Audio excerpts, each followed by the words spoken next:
최무자 성종심기 심양멸시 죄영망 최망심멸양구공 시증명예 진참이니라.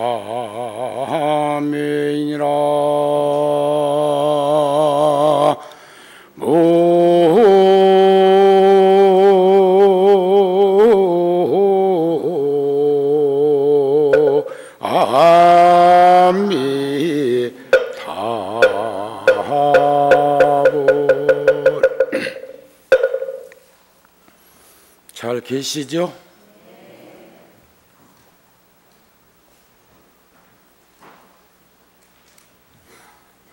참 많이 오셨네요.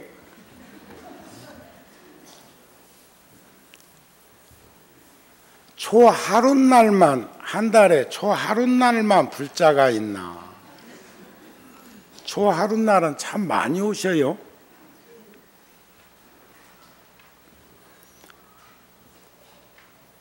그래서 저는 여담처럼 들릴지 몰라도 날마다 초하루였으면 좋겠어.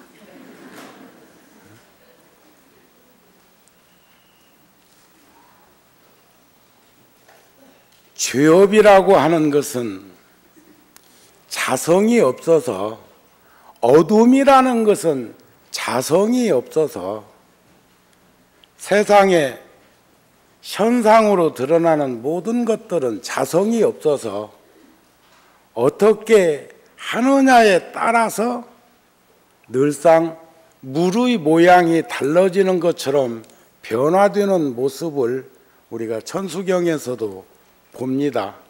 죄라는 것은, 본래 죄업이라는 것은 자성이 없기 때문에 마음도 멸하면 모든 것들이 다 멸한다. 그 말은 마음 없는 마음을 가지고 살으라는 게 아니고 한결같은 마음으로 살면, 분별하지 않고 시비하지 않는 삶을 살면 그것이 청정무구한 본심이라는 말이 될 것입니다.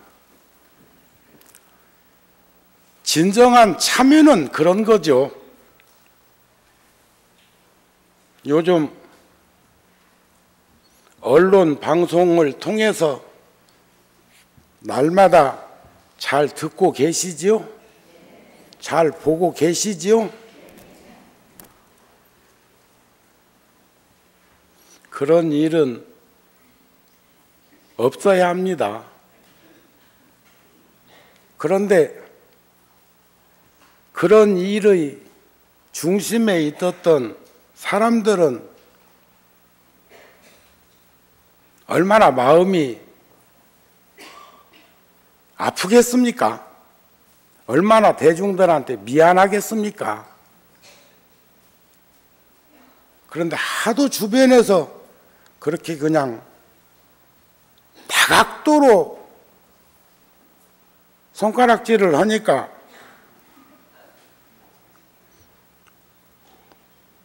한솥 밥을 먹고 있는 내가 이 정도 화가 나는데 장본인들은 화 더 나겠습니다.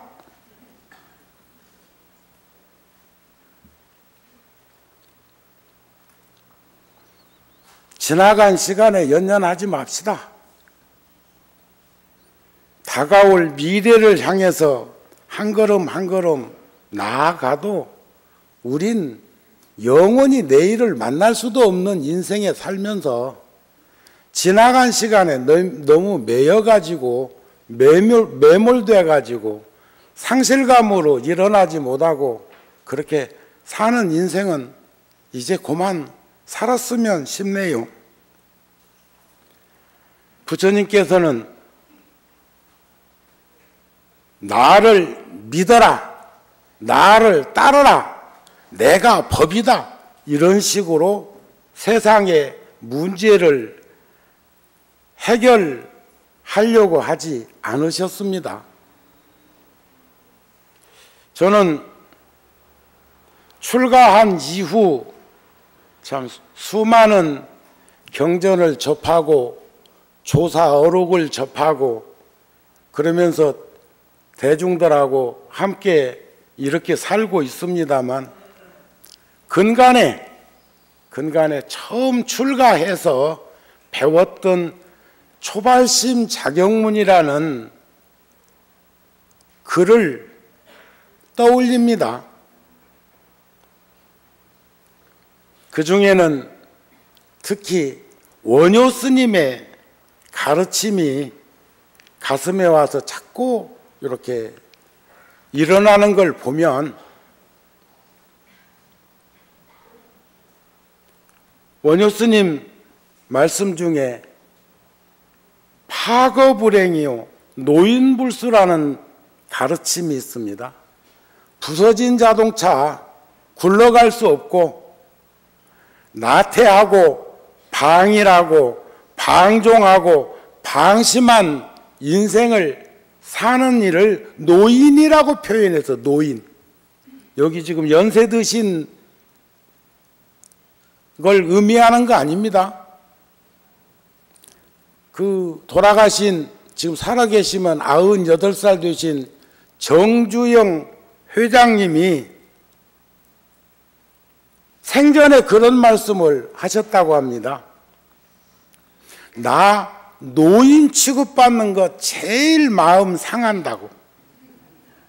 여기 연세 드신 보살님들, 불자들도 마찬가지입니까? 어른 대접은 괜찮은데 노인 대접은 싫지요?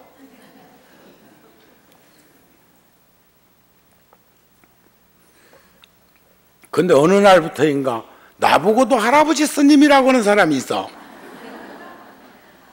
난 동의 못해. 오늘 사시기도 전에 소임자 성륜 스님하고 성지 스님이 목탁 들고 일찍 온 불자들하고 21일 발심 정진 참회 기도를 한다고 108배를 이끌어가는 그 연불 소리를 들으면서 전 가슴이 저렸습니다. 얼마나 절박하면 사중 소임을 보고 있는 스님들이 목탁 들고 법당에 들어가지고 저렇게 내리치고 있을까?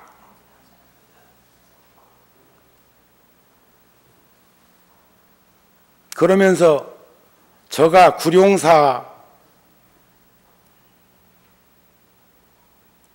27년 살아오는 동안에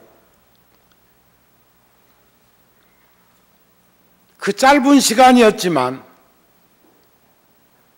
그 긴 108배 한 번 하는 그 짧은 시간에 긴 인생을 떠올리게 했습니다. 부처님께서만 나를 믿으라, 나를 따르라 하신 게 아니고 정우가 아니 나와 인연 있는 스님들이 그나마 이렇게라도 살고 있는 모습을 되돌아보니까 부처님께서야 모든 대중들에게 똑같이 대하시는 게 부처님 아닌가요?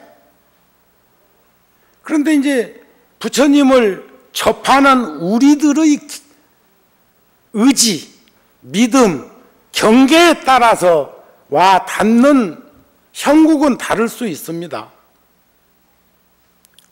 저희 은사 스님이 49이라는 결코 많지 않은 나이에 세상 인연을 마감하셨지만 34년 전에 열반을 하셨지만 그때 제 나이가 불과 27살밖에 되지 않았었는데 저하고 사형사제들이 10여 명 있었는데 다 흩어질 수 있고 세속으로 신발을 거꾸로 신을 수도 있었을 텐데 지금까지 나름대로 절에서 살고 있는 걸 보면, 흩어지지 않는 모습을 보면 부처님이 붙들어 주셨을까요? 부처님은 한결같이 저 허공에 떠 있는 태양과 같은 존재이십니다. 지구가 반대쪽에 있으면 어두움을 만나게 되고, 태양을 바라보고 있을 땐 밝음이라는 낮을 가질 수 있는 것이죠. 그러나 지구가 자전하고 있는 거야 다들 알고 있는 일이고, 해가 동쪽에서 떠서 서쪽으로 진다 하지만 안목 있는 눈으로 보면 지구가 서쪽에서 동쪽으로 돌고 있으면서 해를 만나는데 우리들은 떴다 졌다 할 뿐이라는 거예요.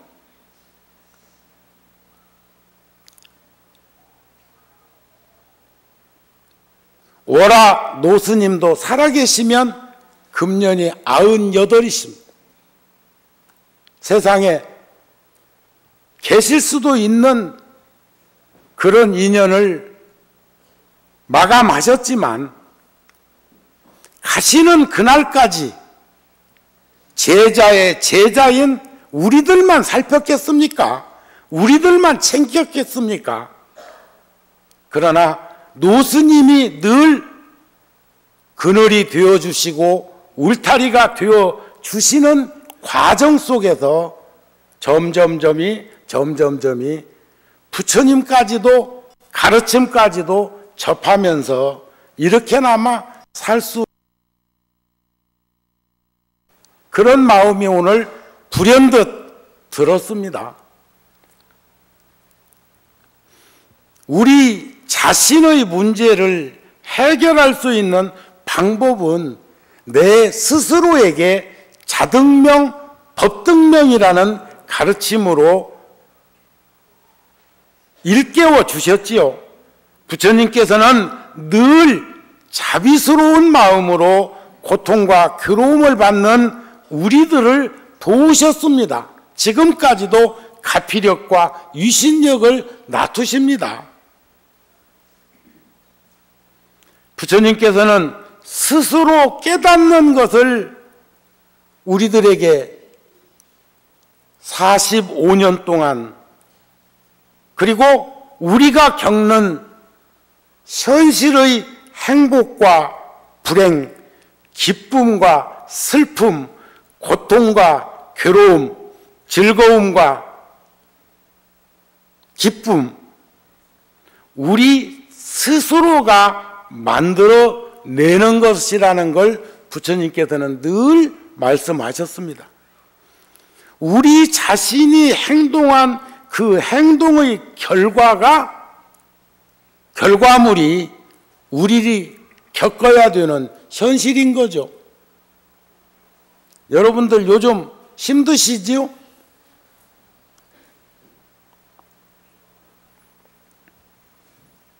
왜 대답을 못해요? 힘드시죠?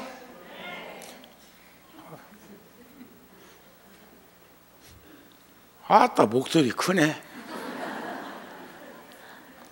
왜 힘들까요? 왜 힘든 건데? 힘든 이유가 뭐예요?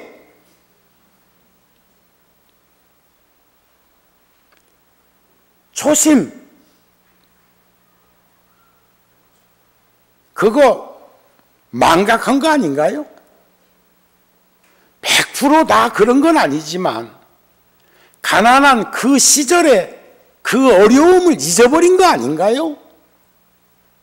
저는 어제 과거에 구룡사 천막법당일 때 개포 1단지 사시던 보살님이 세월이 벌써 25년이 지난 그저께 아니 어제 구룡사에 오셨다가 어젯밤 구룡사에서 하룻밤 유숙하고 오늘 초하루 법회까지 참석하고 가신다고 오신 보살님이 벌써 80이 넘으셨더라고. 훅 넘으셨어.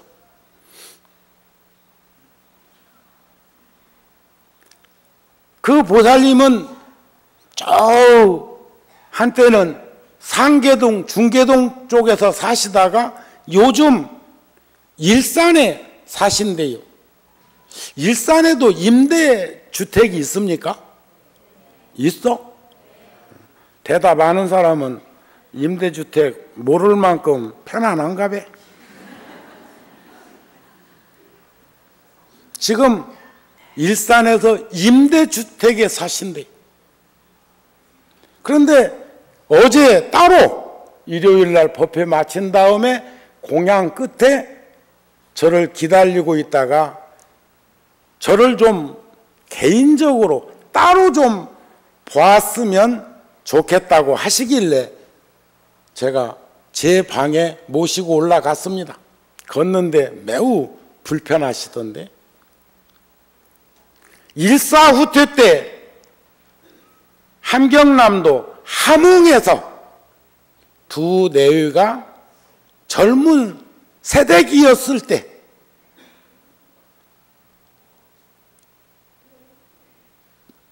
남한으로 오시게 되었는데 그때 어른들은 집에 시 어른들은 그렇게 영원히 헤어질지는 몰랐지만 그래도 시 어머니가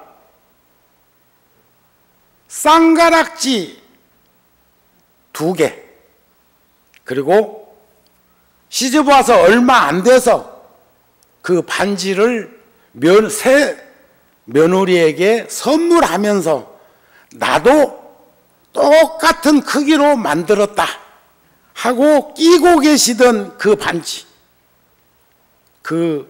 반지를 어저께 말씀 중에 그래.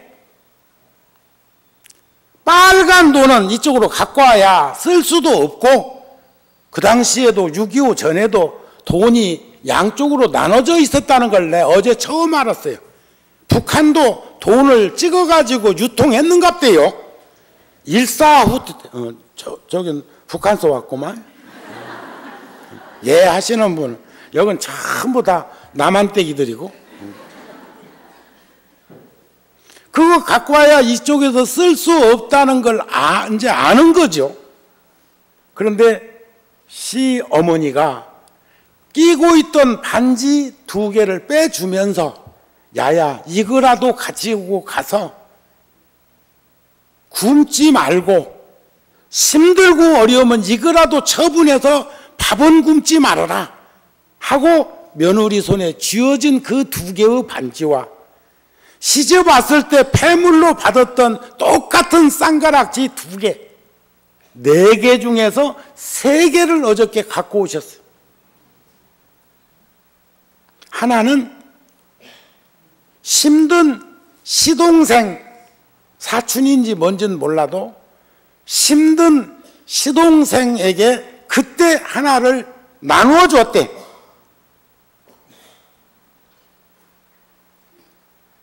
먹을 거 없으면 이거라도 팔아서 절박한 그런 처지를 해결하라고 주고 그 3개의 반지를 끝까지 그것을 가슴에 품고 살았는데 그 반지를 저에게 갖다 주시면서 스님 앞에서 인생을 정리코자 합니다.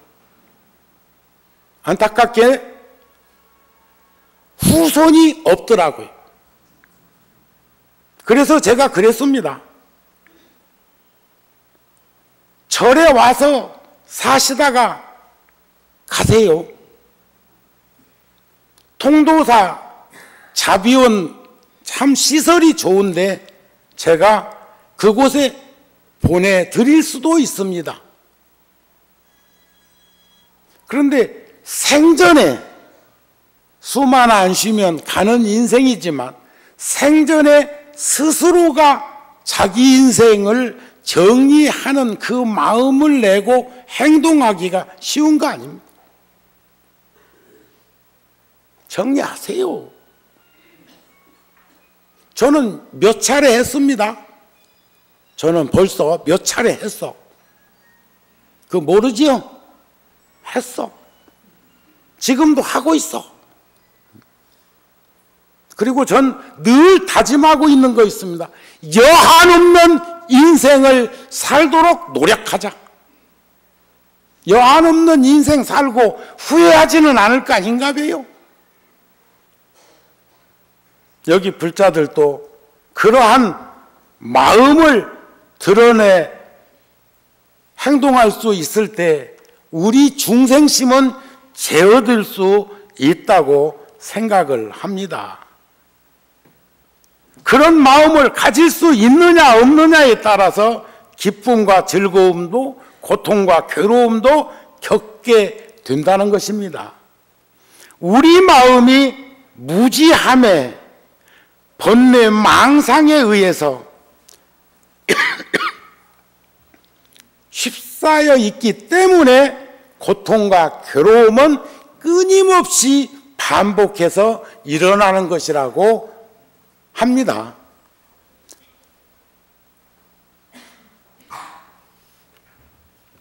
부서진 술에 굴러갈 수 없고 나태한 삶을 살아가는 이는 닦을 수 없는 그 모습 속에서 우리들은 뭔가 한번 이제 들여다보는 것을 스스로가 해야 되지 않을까 싶네요. 열애사는 노불자님들도 계시지만 구룡사는 노불자님들 참 많습니다. 근데 여기는 다 세댁만 있네. 말을 바꿔 말하면 구룡사는 그 초기에 25년 전쯤 부처님 금난가사를 통도사에서 모셔와서 친견할 때 왔다가 뿌리 내리고 지금까지도 한결같은 마음으로 절에 댕기시는 불자가 많다, 그런 말이에요. 지금 여기에도 구룡사 쪽 댕기다가 일산으로 이사 와가지고 한 집이라고 해가지고 여기 댕기는 불자들도 저렇게 보이네. 저기도 있고 저기도 있고 여기도 있고. 그런데도 지금도 일산에서 구룡사로 오는 이도 있다니까. 어제 그 할매처럼.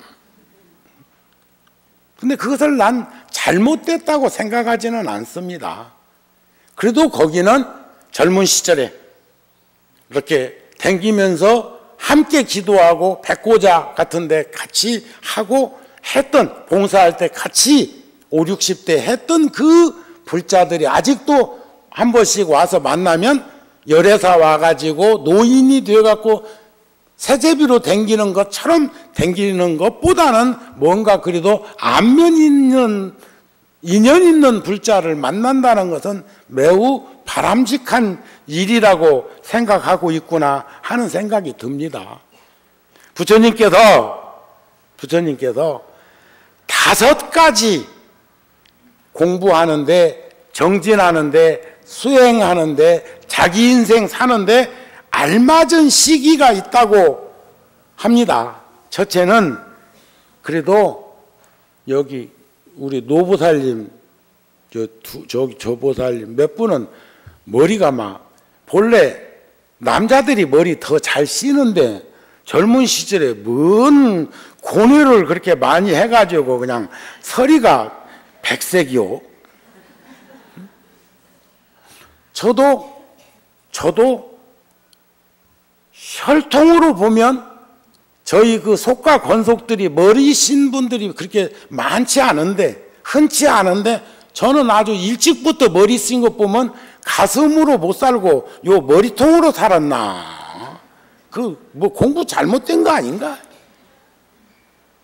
저는 요즘 사흘거리로 막 머리 깎습니다. 서리가 하도 많이 내려가지고.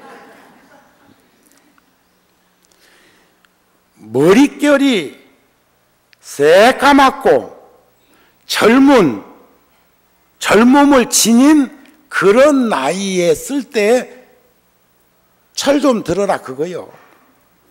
아이고 공부는 다음에 하지 하고 미루지 말고 젊은 시절에 첫째 그래도 머리 식기 전에 다 잡아서 정진할 수 있는 우리가 되자는 말씀이고, 두 번째는 건강해서 아직까지 질병에 노출되지 않았을 때 음식이 소화가 잘 되는 젊은 시절을 말한 적당한 체온을 유지하고 있을 때 공부해라. 셋째, 살만했을 때 공부해라. 모든 것이 편안하고 넉넉하고 흡족할 때 지난 시절 미래를 내다보지 못하고 오늘 벌어 오늘 먹고 오늘 인생 오늘 사는 걸로 종결을 친다면 그 사람은 무슨 인생으로 전락하겠느냐, 그런 말씀입니다. 네 번째는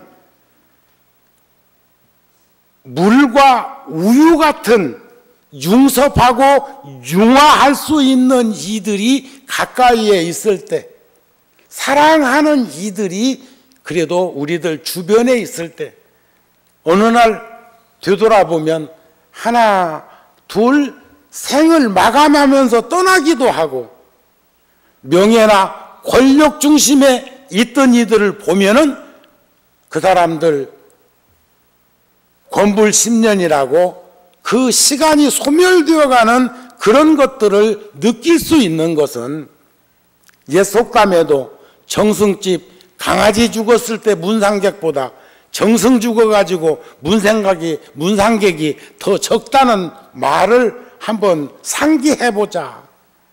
가난해도 어려웠어도 어렵고 힘든 일이 있을 때 주변에서 마음 써주는 인생을 살고 있었는지, 아니면 우리 집에 어려움을 겪을 때 사람들이 다 떠나버리고 없는, 요즘 산업사회를 겪으면서 물질적으로는 성공을 했는데, 출세를 했는데, 부귀영화를 물질적으로는 누리고 있는데 그 집 초상 났는데 품앗이할 상여꾼이 없어가지고 나무 동네에서 돈 몽땅 주고 사람 싸다가 상여매는 꼴을 당하고는 있지 않았는가 되돌아보자는 거죠.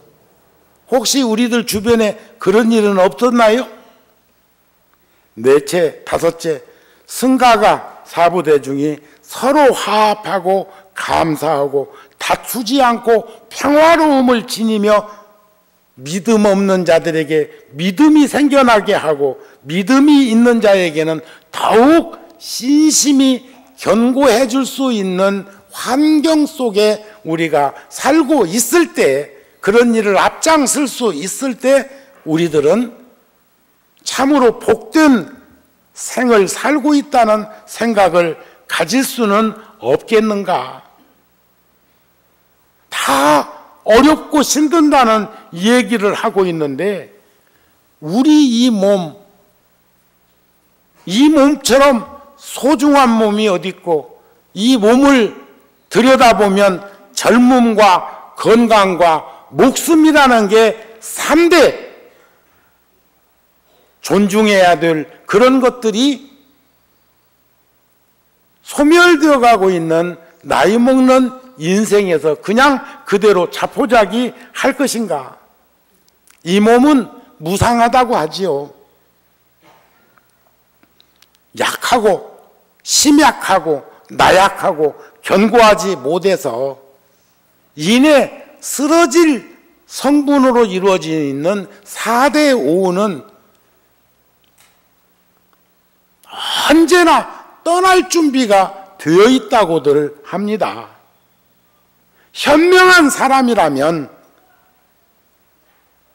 불안전하고 불확실한 현실 쪽에 안주할 일이 아니라는 말씀입니다. 모두에 말씀드린 것처럼 지나간 거 놓을 땐 놓고 지나간 거 반성하고 후회하지 말고 반성하고 뉘우침 속에서 다시는 그런 일을 반복해서 누를 범하는 일이 없는 삶이 진정한 지혜 있는 자의 모습이라고 생각합니다. 이 몸은 물거품과 같아서 오래 지탱할 수 없는 이 몸을 천년 만년 살 것처럼 생각하다가 낭패 보는 일 없었으면 좋겠네요. 그런데 불행하게도 자꾸 수명은 길어진다네. 그래서 어느 분이 그런 말씀하대요.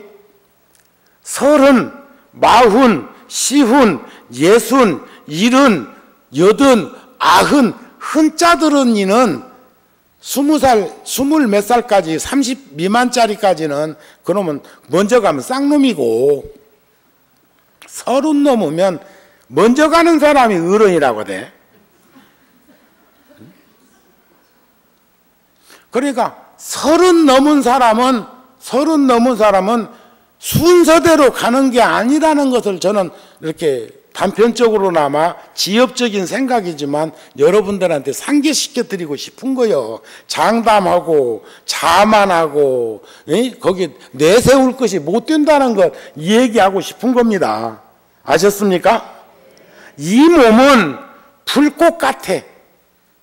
이 몸은 파초줄기 같아. 이 몸은 헛개비 같아. 이 몸의 인생은 꿈과 같아. 이 몸은 그림자 같아. 이 몸은 산울림 같아. 이 몸은 뜬구름 같아. 이 몸은 번개불 같아. 금강경에도 나오지요. 여몽한포령, 여로영여전, 응장여시관.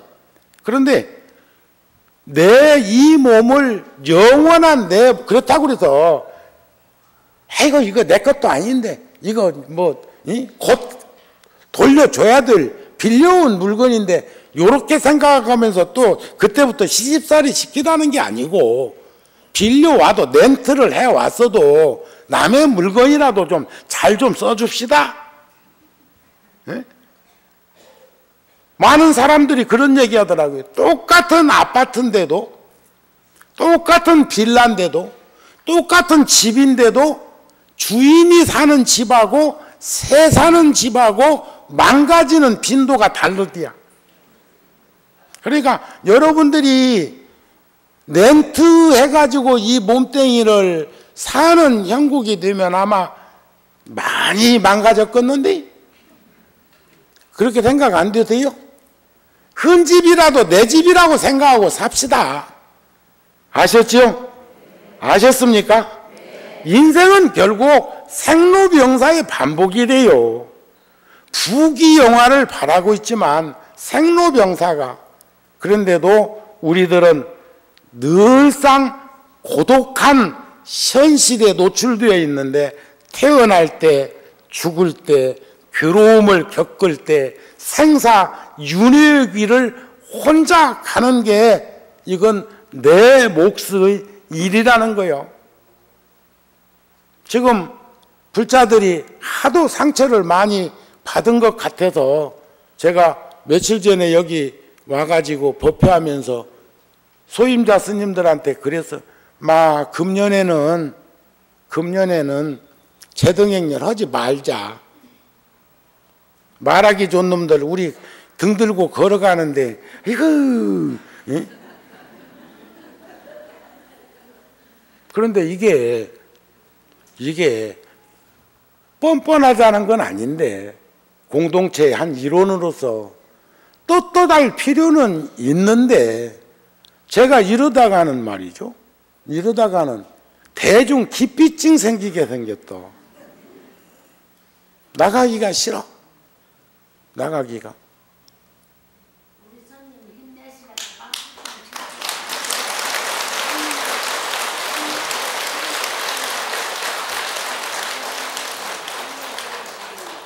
제가 그래서 원력인지 업력인지 지금 저 수지 용인 쪽에 가면 동백단지라는 데게 동백지역 아세요? 아따 집 보러 여기저기 많이 왔다 갔다 있는 거야. 분당에서 쭉 타고 가면 터널 하나 막 넘으면 거기에 경찰대학도 있고 법무부 연수원도 있어. 그런데 어느 비구니 스님이 살던 절이 수용당하고 거기서 노력해가지고 열애사 땅만한 종교용지를 분양받았는데 도저히 자기는 그것이 감당이 안 돼서 스님께 와가지고 이 아픔을 말씀드리니까 스님이 좀 요것을 해결해 달라고. 그래서 제가 28일 날, 28일 날이 부처님 오신 날이죠? 30일 날 그 바로 옆에 경찰대학에서 금년 총경 진급한 이들에게 강의를 한 2시간 하러 가는데 그때 그 현장을 한번 더 가서 봐야겠다는 생각을 해. 그러면 이제 구룡사나 열애사 같은 절이 또 하나 생길 수 있지 않을까 싶은데 표정이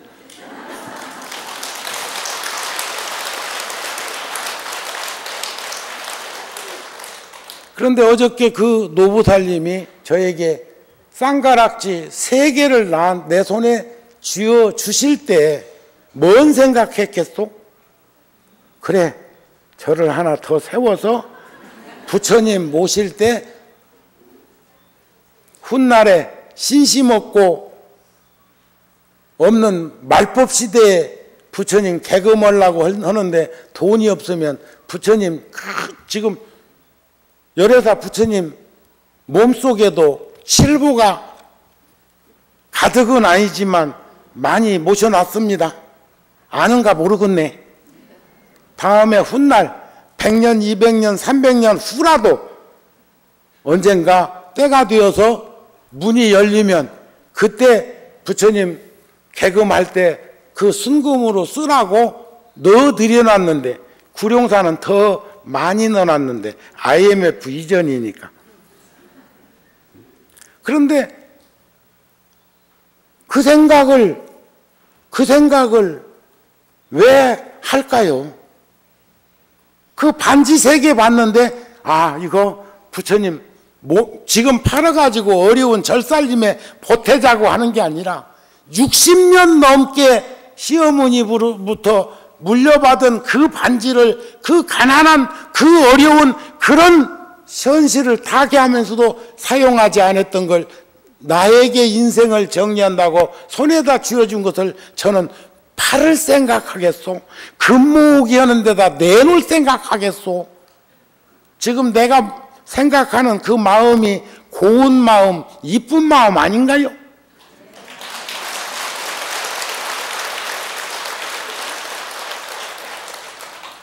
결국 우리들은 원력이라는 개정의 사막의 삶을 계율이라는 규범, 선정이라고 하는 삼매, 진지한 지혜라고 하는 반야를 들이우는 삶은 보살의 원력을 들이우는 인생일 것이고 탐짐치 삼독이라는 그 업력은 그래서 열반경에도 부처님께서 탐욕에 대한 탐욕이라는 말은 어리석음을 반증하는 말이고 어리석음이라는 것은 노여움을 일으키는 그 마음을 의미합니다. 지금 여기서는 탐욕. 자, 우리 중생들은 그 업력을 제어하는 데는 탐욕이 으뜸이요. 그런데 그 탐욕의 결과물이 얼마나 힘들고 어려운 것인가를 부처님께서는 이렇게 표현하십니다.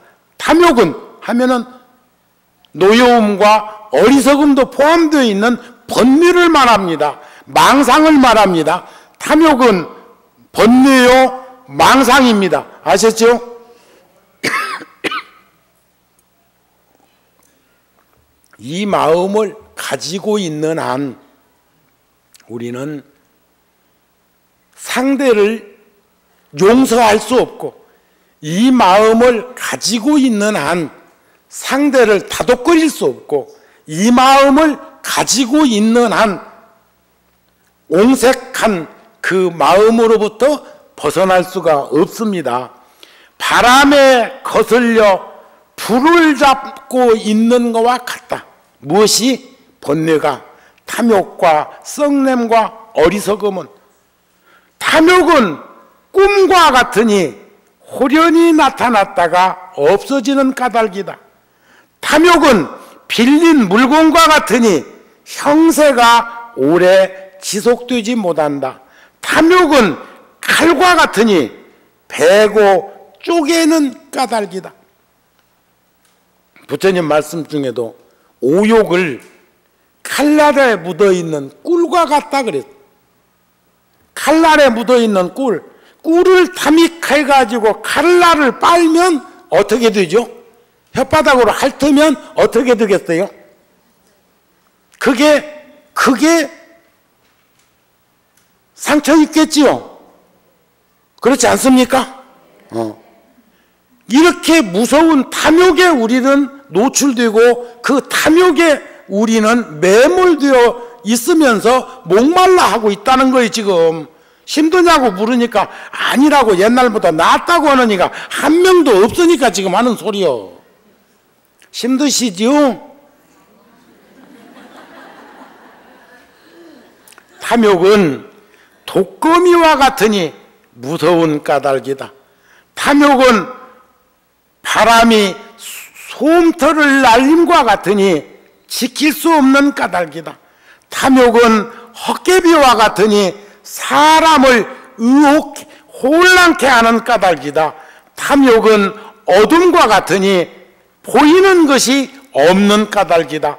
탐욕은 장애물이 놓인 길과 같으니 온갖 선법을 가로막 잘 살지 못하게 만드는 거죠.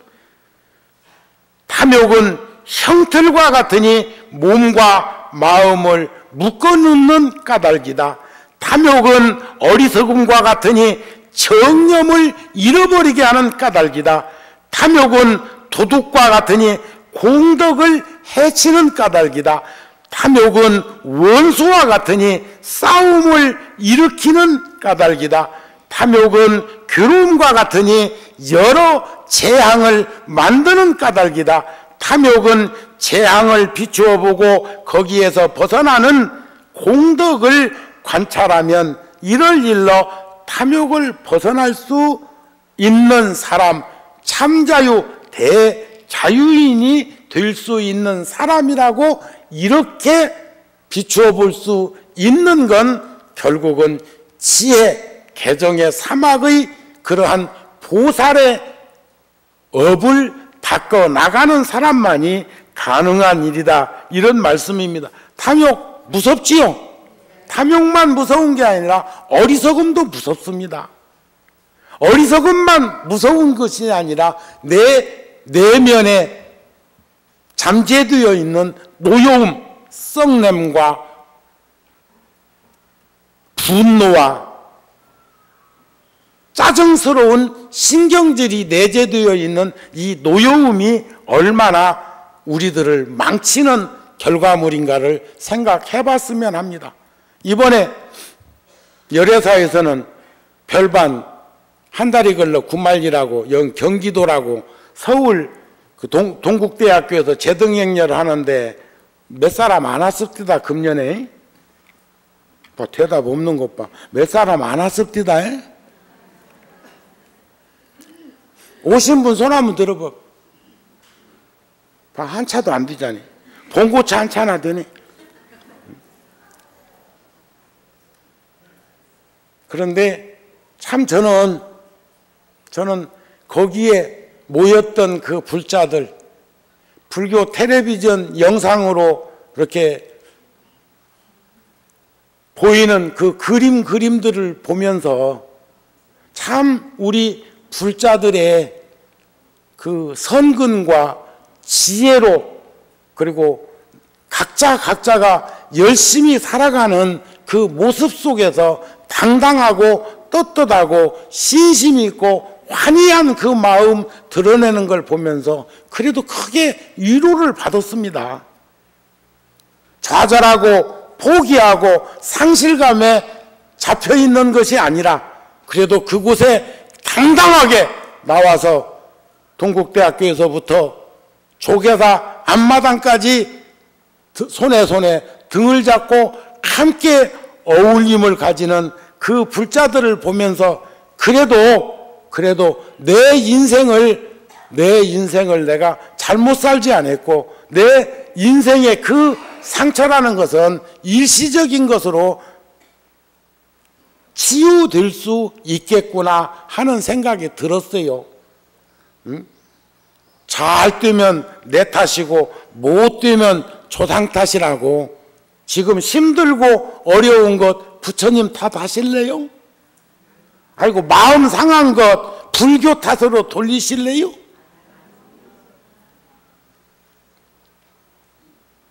보세요. 관음제일날 또 와서 제가 말씀드렸습니다. 전 변명하고 싶은 생각이 아닙니다. 1000만 명의 불자가 되었던 2000만 명의 불자가 되었던 2600년 동안 전 세계에서 불법성 삼보전의 거룩한 부처님, 거룩한 가르침, 거룩한 스님들께 의지하고 살아왔던 불자들이 얼마나 많습니까? 지금도 얼마나 많습니까? 여러분들이 지어놓은 공약물을 섭취하는 대중들이 우리들일 것입니다. 시주가 되었던 보시금이 되었던 공양금이 되었던 여러분들을 의탁해서 살아가고 있는 스님들 가운데 지금 한국에도 모든 머리 깎고 승복 입고 댕기는 이들이 3, 4만 명은 된다 하던데, 그리고 그게 어떤 이는 놀이문화라고도 얘기하던데 그런 일은 있어서 안 되죠. 그만큼 불교에 여러분들은 관심이 많은 세상 사람들이 많다는 것도 고맙게 생각하십시다. 토막살인 나도 신문에 그렇게 많이 안 날걸? 저는 맨날 묻고 산다며. 저는 맨날 그러고 산다며.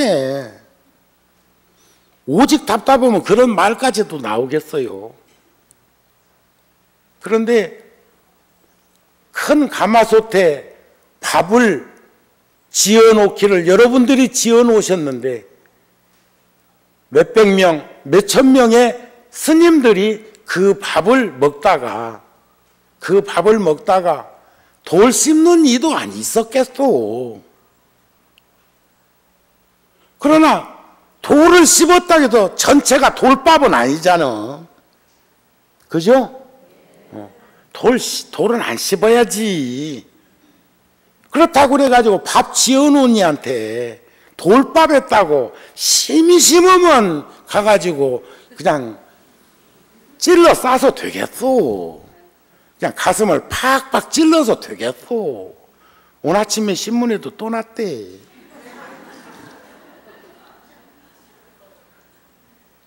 전 가슴이 아픕니다.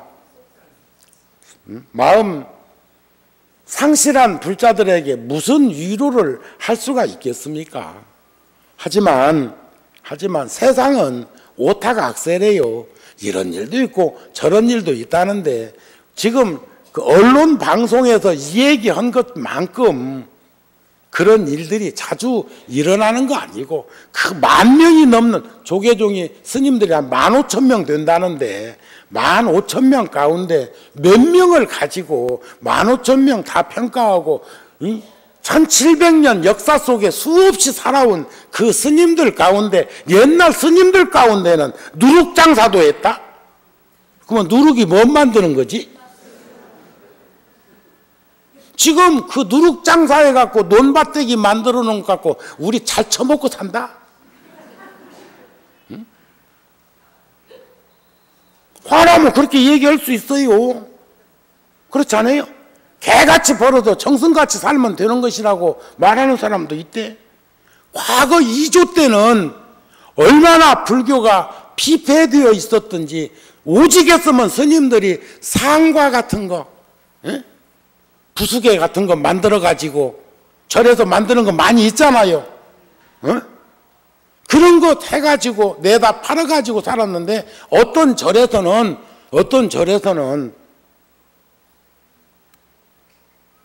술 만드는 그것도 만들어다 내다 팔았다 해. 그래가지고 그 돈 가지고 불사하고 그 돈 가지고 논도 사고 그 돈 갖고 밭도 사고 그 돈 가지고 절을 운영도 한 시절도 있었대요. 그러면 그때 손가락질 안 했을까? 아이고 스님이 아까 내가 뭐라고 그랬지? 응? 그 술 만드는 걸 뭐라고 그러지? 그거 내가 누룩 얘기 할 일이 없는데 그런 적도 있다는 게 내가 절에 살면서 누룩이라는 단어를 얼마나 생각하고 살았겠어요. 내가 술 담배 먹고 사냐? 그러니까 없는데 불현듯 과거에 어렸을 때 들은 얘기를 했어. 자네들은 어른이 되면 이런 살림살이를 살아야 하고 대대로 내려오던 이러한 삼부정제가 지켜져야 하고 어렵고 힘든 그 시절을 극복했던 스님들의 가르침을 계승해 나가야 하고 이런 말씀을 들으면서 어렸을 적에 성장했다는 거예요. 그리고 늘 말씀드리지만 누가 허물을 지게 되면 저건 부끄러운 일, 저건 창피한 일, 저런 것은 있어서는 안 될 일 하고 그것을 보고 내가 다짐을 하면 그분도 선생님이에요. 아셨죠? 아시겠죠? 그리고 저분은 참 모든 것이 세상에 귀감이 되고 세상에 참 향기로움이 되고 세상을 참 훈훈하게 만드는 그런 보살행이라고 생각되면 우리도 그분처럼 우리도 불보살님 같이 살면 되는 거 아닌가요? 어쨌든지 상실하고 상실감에 사로잡혀 거기에 매몰되지 말고 우리 툴툴 털고 일어나서 뻔뻔하게 살자는 게 아니라 떳떳하고 당당한 불자의 모습을 잃어버리지 않았으면 싶네요. 그렇지 않습니까?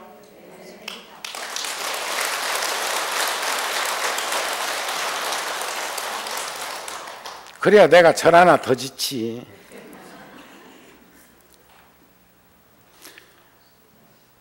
사는 게 힘든다고 행복하지 않다는 것도 아니고 지금 내가 행복하다고 나에게 고통과 괴로움이 없다는 뜻도 아니랍니다. 행복을 부르는, 기쁨을 부르는, 환희한 마음을 부르는 생각도 결국 내 마음에서부터 비롯된다는 말씀일 것입니다. 어쩐 문제든 문제는 문제 삼으면 문제입니다. 그러나 어떤 문제도 그 문제를 해결하고자 하면 해답은 있습니다. 우리 서로 앞서거니 뒤서거니 살아왔던 인생이지만 문제가 주어졌을 때 절대로 절망하거나 포기하거나 체념하지 말고 땅에 넘어진 자가 땅을 딛고 일어설 수 있는 힘과 용기와 지혜를 드러낼 수 있는 우리 모습을 지녔으면 합니다. 살아온 시간 되돌아보면 늘 아쉽고 미진하고 부족한 건 많습니다. 저도 허점투성입니다. 그렇지만 그나마 그래도 여러분들이 계셔서 함께 할 수 있었던 것 아닌가요? 오늘 또 아이고 나 절에 안 가 하고 나 자빠진 이가 있거들랑 오늘 방문해서 알았죠? 세상 별거 아니요. 오타각세 그렇고 그런 거 아닌가요? 힘냅시다. 함께 합시다.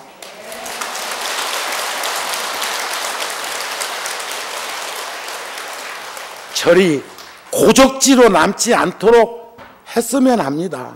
우리의 신심과 원력으로 진지한 삶의 현장에서 우리가 앞장서 나아가는 그러한 불자가 되도록 부처님 오신 날 봉축하고 함께 했으면 합니다.